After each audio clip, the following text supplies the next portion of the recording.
ہم نے رب کے حکموں کو توڑا، ہم نے پرواہ ہی نہیں کی۔ ہم سمجھے دنیا میں آئے ہیں تو ہماری دنیا ہے، آوارہ ہوں، خواہشات نفس کے مطابق زندگی گزاریں، آنکھیں بے حیائی میں لگی رہیں، سوچیں آوارگی میں لگی رہیں، کان نغمے سنتے رہے، زبان جھوٹ بکتی رہی، ظلم و جبر کا بازار گرم رکھا، عصمتیں عزتیں پامال کرتا رہا، لوگوں کا مال لوٹتا رہا، حق غصب کرتا رہا، کلیجے اور دل چیرتا رہا، لوگوں کو زخمی کرتا رہا، لوگوں کے جذبات سے کھیلتا رہا، پرواہ نہیں کی کہ یہ دنیا ہے، امتحان گاہ ہے، چند دنوں کے لیے آئے ہیں، اللہ کے حضور پیش ہونا ہے، عملوں کا حساب ہونا ہے۔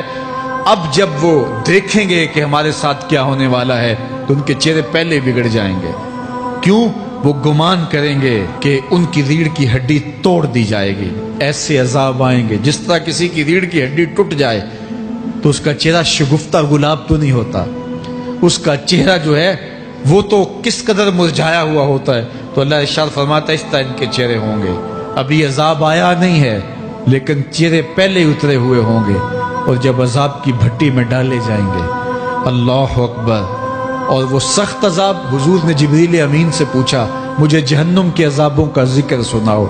عرض کی حضور سب سے ہلکے عذاب کی کہانی سناتا ہوں، اور وہ یہ کہ جہنمی کے پاؤں میں آگ کا جوتا رکھا جائے گا، باقی پورا بدن اس کا سلامت ہوگا۔ یہ سب سے ہلکے عذاب کی کیفیت ہے۔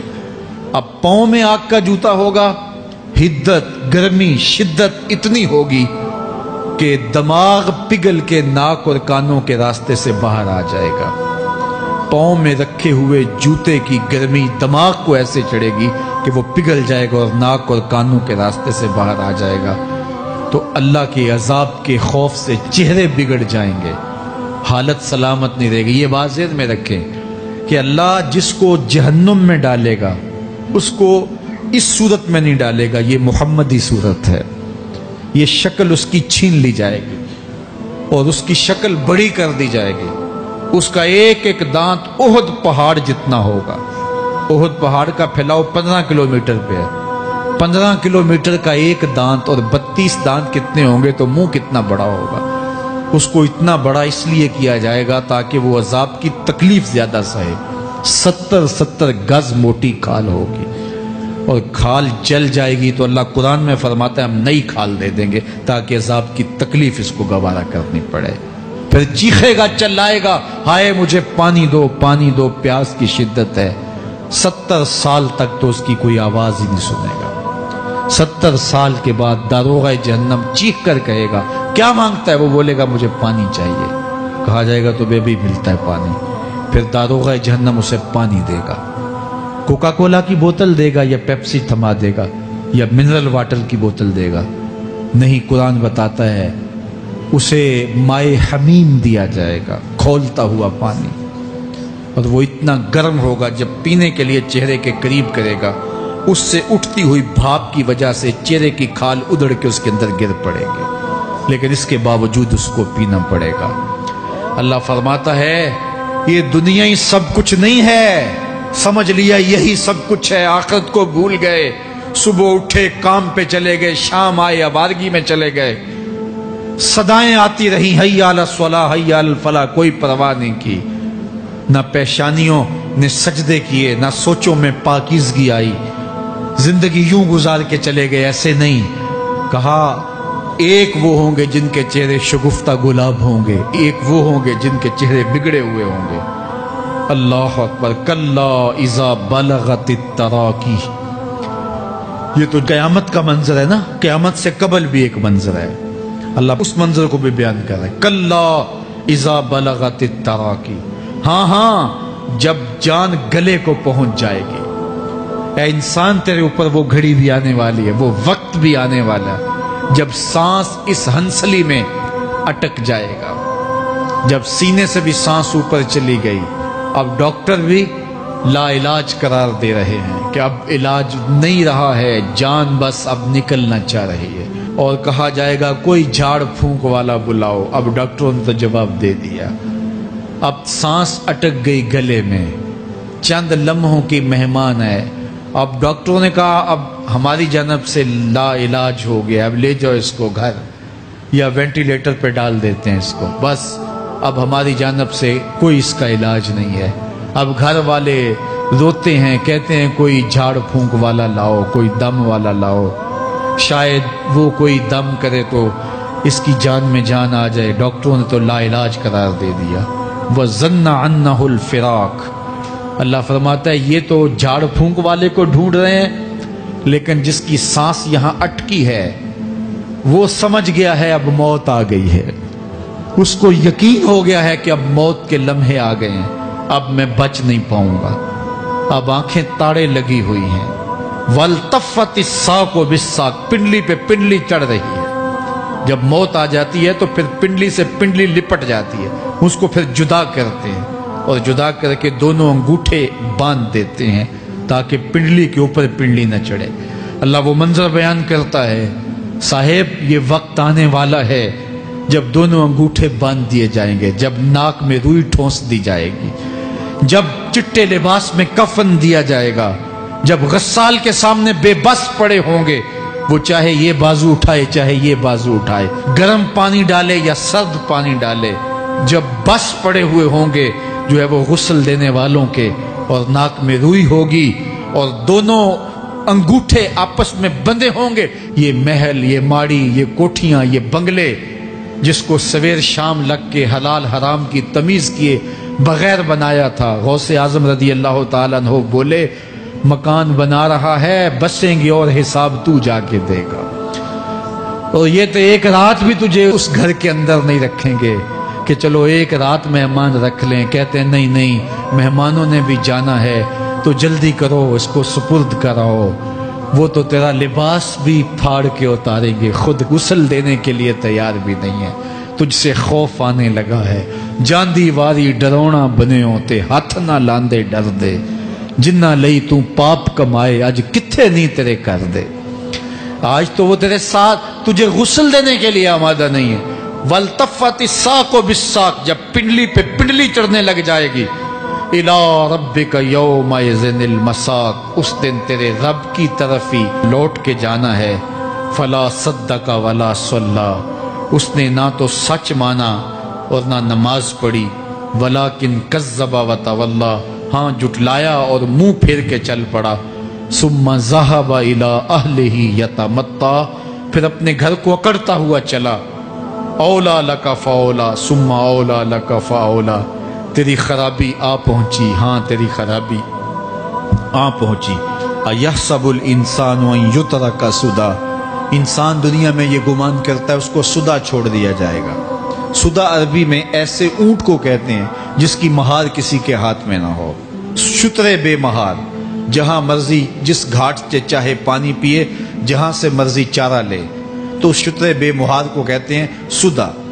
تو یہ انسان بھی گمان کرتا ہے کہ میں بھی سدا ہوں، مجھے کوئی کیوں پوچھے، میرے جذبات پہ کوئی کیوں قدغن لگائے، مجھے کیوں روکے کوئی۔